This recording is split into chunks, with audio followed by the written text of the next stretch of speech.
मैं शंकर सिंह बिष्ट आपको ले चल रहा हूँ लुप्त होती सामग्री का एक संग्रहालय दिखाने के लिए।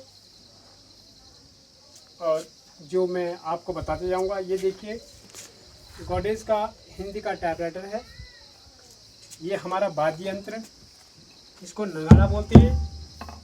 और ये हमारे इसके साथ में धुम्मा कहलाता है। अभी सूखा नहीं है, नहीं तो इसकी बहुत चटक आवाज़ आती है। ये आप देखें, इसमें लिखा हुआ है मोट, जो गेहूं की उनसे पेड़ से बनाया जाता था, फसल से। और ये दाल बनाने के लिए पुराना बंड, जो शादी ब्याह में इस्तेमाल करते थे। आपके सामने ये दिखा रहे हैं ढुकिर, कितना विशालकाय होता था। और ये लगभग सभी के घरों में होता है, जो आप बिल्कुल विलुप्त है। ये परात है आटा गूंदने के लिए। ये एक छोटा सा खिनौड़ बोलते हैं इसको। एक तो होता है नशूर, जब ये हट के इसके ये फाल हट जाता तो इसको खिनौड़ बोला जाता है। ये भी एक ढुकिर है। अब आपको अंदर की ओर ले चलता हूँ। ये देखिए, ये है बंड और तौल, जिसका छोटा यहाँ पर रूप बना के रखा हुआ है। ये दनियाला है, इसका जो और हत्ते वगैरह सब निकाले हुए हैं। शौच से सभी आप परिचित होंगे। और ये है बैलों के मुहा। सबसे बड़ी बात यह है कि हमारे पूर्वज, हमारे लोग, जब दिया सलाई नहीं होती थी, लाइटर वगैरह का युग नहीं था, तो ये अगल, ग्यासी और झूला को मिला करके आग प्रज्वलित करते थे। ये इस तरह से इसको पत्थर पर टक्कर मार के इस पर रोशनी करते थे। आग जलाने के बाद अपने घरों में इसी से रोशनी करते थे। इसके बाद आपको दिखाते हैं संडासी, जो तवा वगैरह, ये तौली वगैरह पकड़ने के लिए होता है। ये शेर का गिलास, एक शेर का। ये घी और कई तरल पदार्थ या उसको नापने के लिए, इसका नाम तामी है। और ये कटोरी है पुराने ज़माने की, इसको नोहट वाला ब्याल बोलते हैं। उसके बाद आपको दिखाएंगे हुक्के। ये अलग अलग किस्म के हुक्के हैं। ये देखिए, नैरोल इसको बोलते हैं। और ये है, ये भी हुक्का है। और सबसे बड़ी बात ये है, एक हुक्का ये जो है बिल्कुल आम के सेब का है। आप देखेंगे इतना प्यारा हुक्का। ये भी मैंने अपने संग्रहालय में रखा हुआ है सजो कर। और इसके बाद नंबर आता है टेबल लैंप है। ये भी एक छोटा सा लालटेन है। ये बहुत प्यारा लैंप, जो भी इसमें केरोसिन मिला रखा है और इसको हम जलाते हैं। ये बहुत मुश्किल से कहीं से मेरे को मिला है, जो कि मैं इसको लेके आया हूँ। ये लालटेन है, ये छोटे लैंप है, ये गैस कहलाता है। ये भी लालटेन है। ये एक मछली मारने का ही एक वस्तु है। इसको आग जलाने के बाद ये कोर कहलाता है, इसको आप घोंपते हैं तो मछली पकड़ने के काम आता है। इसके बाद आप ये देखेंगे, ये भी एक तरह से गैस है। अब हम ले चलते हैं आपको, ये तेल की पाई है। इसको जब उखल में से ऐसे निकालने के प्रयोग में करते थे। आपको एक पुराने टाइप की जिपाई बोलते हैं इसको। ये चूहे पकड़ने के काम आता है। इसमें रोटी फंसाई जाती है और ये इस तरह से फंसा करके ये बहुत झटके में चूहे को आप आर पार कर देता है। इन चीज़ों में से एक ये हल्का फाल है। ये पहले वाला फाल है, जिसमें नशूर बोलते हैं। इसको खोद करके इस तरह से रखा गया है।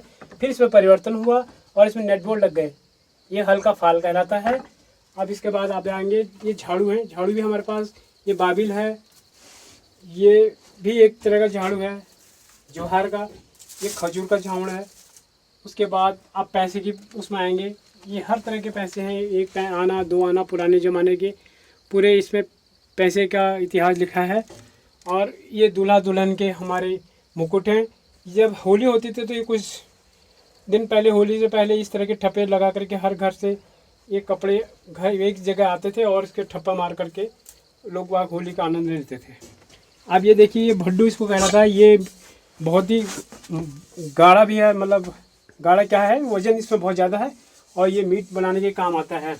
ये देखिए रेती है, ये चुल्यांस है और ये लकड़ी का प्रेस है। और ये वैद्य लोगों का जो दवा घिसने के लिए ये पत्थर है, ये छलनी है। ये आप देखेंगे ये स्टोव है बत्ती वाला, ये भी स्टोव है। और आपके सामने ये भी स्टोव है। ये नमकीन बनाने वाला ये भी एक वो है चीज़ है। इसको ऐसे घुमाने से इसमें यहाँ से डालोगे, यहाँ से नमकीन बेसन डाल करके नमकीन बनाने के प्रयोग में इस्तेमाल करते थे। ये आप देखेंगे ये झाल है, ये भीमल के रेशों से भूना जाता है। इसमें हम पीरुल वगैरह पत्तियाँ वगैरह लेके आते हैं जंगलों से हमारी औरतें। ये एक घाघरा है। अब उसके बाद सबसे बड़ी महत्वपूर्ण चीज़ आपको ये दिखा रहा हूँ कि ये जो ऊपरी भूभाग के लोग होते हैं जो बहुत ही ऊंची पहाड़ियों में रहते हैं और उनको तैरना नहीं आता है, वो इसका इस्तेमाल करते हैं।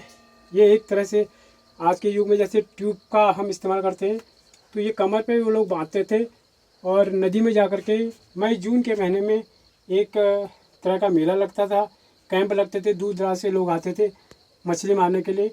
उसी से वो एक परंपरा चली हुई है।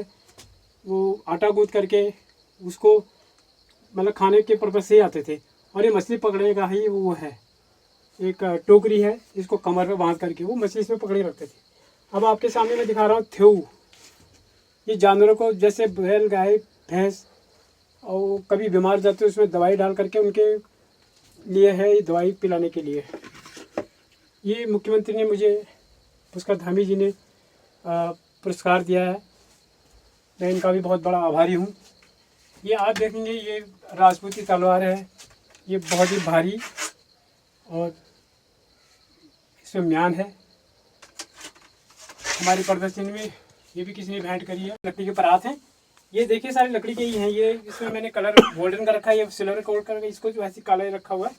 और ये उनके पलटे हैं, सब्जी वब्जी बनाने के लकड़ी के ही हैं। ये भाला है, ये तलवार है, ये एक तरह से कनुली है। कनुली का मतलब ये हुआ कि हम जैसे काफल है, नाजुक चीज़ें हैं, इसको इधर से उधर ले जाते हैं। या 2 कनुली इधर भी रखी हुई है, मैं आपको दिखा रहा हूँ। और उसके बाद ये फिर झाल दिखा दिया दोबारा। ये कंडियाँ हैं, पहले मतलब महिलाएं जो है अपने मायके के लिए जाती थी और उसको बड़ा शौक से इधर से उधर ले जाया करती थी। ये आप सामने देखेंगे कि सारे रेडियो हैं नीचे, और ये कैमरे हैं। ये आपको बहुत पुराना मैं दूरबीन दिखाता हूँ, ये देखिए, ये बहुत काफ़ी दूर तक इससे दिखाई देता है। और ये दूसरा दूरबीन है जो कि आजकल का नया है, वो बहुत पुराना है, ये दूरबीन कहलाता है। इसके बाद आप देखेंगे दूध गर्म करने के लिए इसको भजाऊ बोलते हैं। ये इसका जो आकार है ऊपर से ये ढका हुआ है, और जब दूध हम नीचे गर्म करते हैं तो ये ऊपर ही ऊपर इस तरह से रहता है, नीचे मतलब दूध ऊपर बाहर नहीं निकलता।